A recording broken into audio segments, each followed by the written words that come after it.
What's up, guys? I'm Demi and I can see. Ha ha ha. I can see because I'm psychic and I've always has been. I can't even talk. Bet you didn't see that one coming. Always have been. Oh my god. Hi guys. So I just want to share something really quick because I had a moment today. I had a moment of rage. And I just wanted to maybe talk it out a little bit and just share, like, if I could just like help one person, that's like really all I could ever ask for. If I could just like help one person, it's really all I want. So I'm a pretty even keel person. I'm a pretty stoic, emotionally leveled person.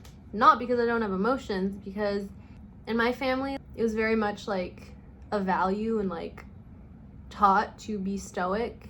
It was like a way of showing that you were emotionally strong, to not show your emotions or feelings. So that was kind of like instilled in me. And so anytime I was like ever in a situation that was like maybe traumatic or really scary or like just like a negative bad situation, I would almost always show no emotion, and people would be like, oh my god, Demi, you're so calm and you're so zen. And on the outside, yeah, but internally I'm like, I don't even feel anything because no emotions, emotionally unavailable, had no emotions. I would just hide my emotions basically. But let's not gotta get into that whole thing, that depressing childhood story. Anyways, it's not depressing. I think a lot of people can relate.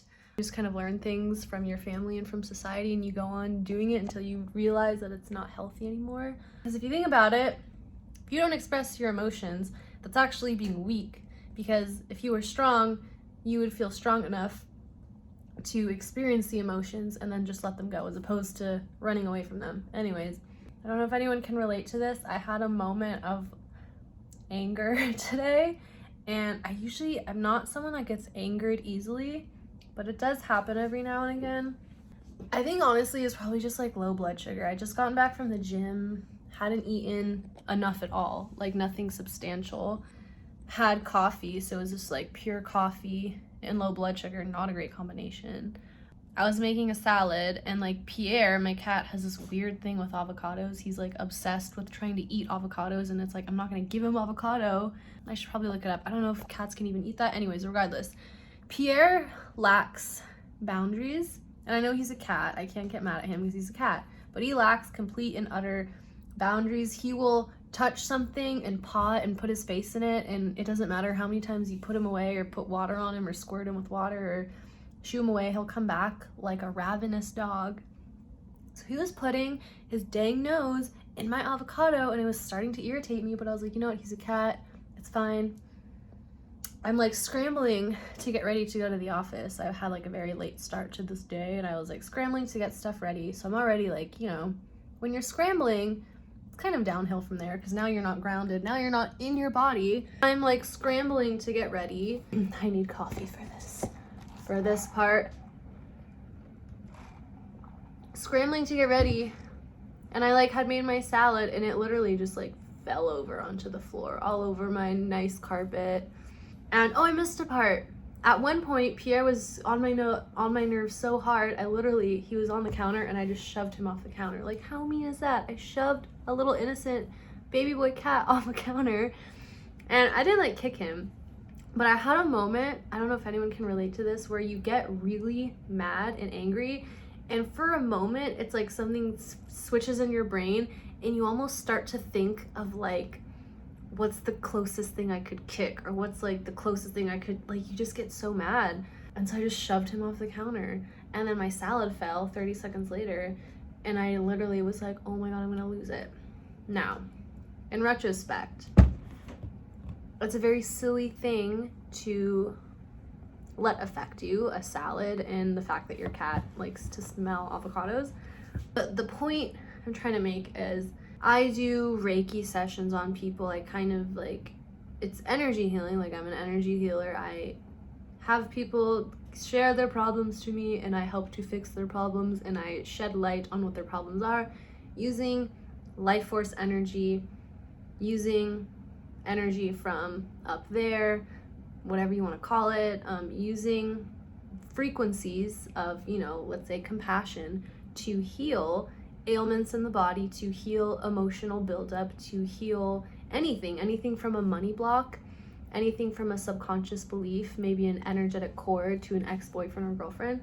And so it's like I'm really good at like that stuff.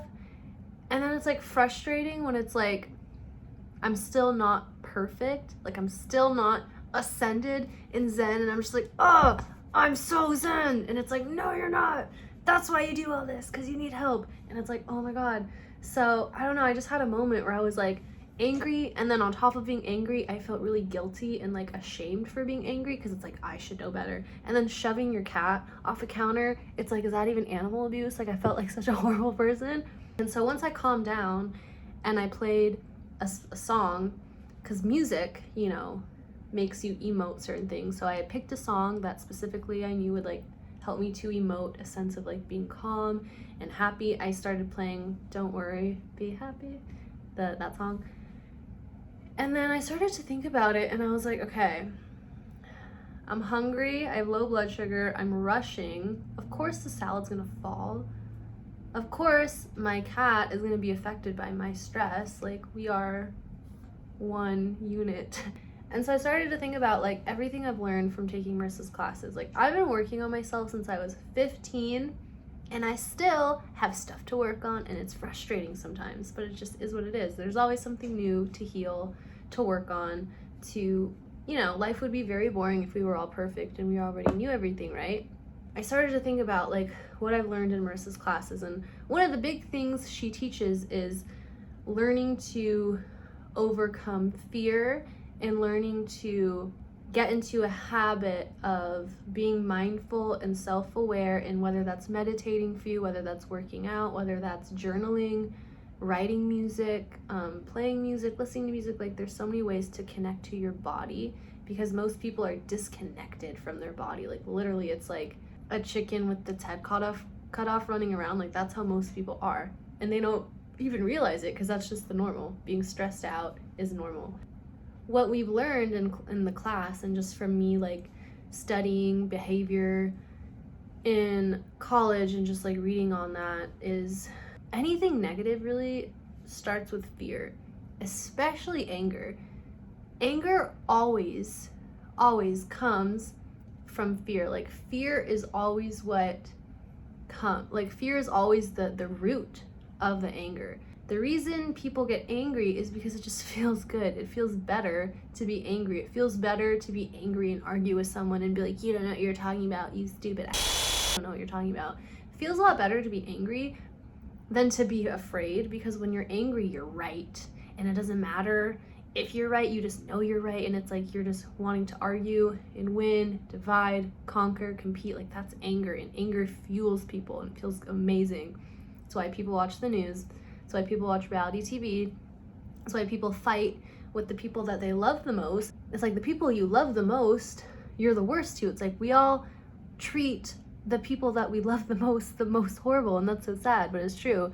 And so I realized, I was like, okay, like, I'm angry right now, but the root of this is fear. So I kind of just asked myself, I was like, I stopped right there and I did my little grounding little routine, and I was like, okay, I'm really frustrated right now. Like, why am I so angry? Like, what is the reason? I just asked myself. Like, I just talked to myself out loud in my apartment, and I heard, you don't want to feel like a failure. You think you're a loser. You think you're a failure. And today, specifically, I was very much feeling like I had all this stuff to do, and it was the to-do list and the things that I really needed to do was getting further and further away from me. And I was like, oh my God, I feel like a loser. I feel like a failure. Like, I've wasted this day, and now I'm starting everything at 5:30 p.m. But it was like very enlightening, because it's just like something as simple as just having self-awareness, even if it's for a second, to just be like, there's a reason I'm feeling this way. There's always a reason. And that just like honestly helped me. So I just want to share that. If anyone gets really rageful sometimes and like knocks your cat over the counter, instead of knocking your precious cat off the counter, instead of wanting to punch something, give yourself the opportunity to get to know yourself better and be self-aware, and ask yourself, why am I feeling angry? like, what happened today? Am I actually afraid? Am I actually insecure about something? Like, just like the more that people can become self-aware, the happier we are, because now I have an answer. Now I have clarity, and now it just makes sense. I'm like, oh my God, I'm so insecure that I feel like I failed today.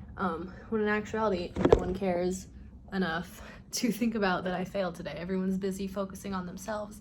So I just wanted to share that because, you know, being human with human emotions is tricky, obviously, as we all know.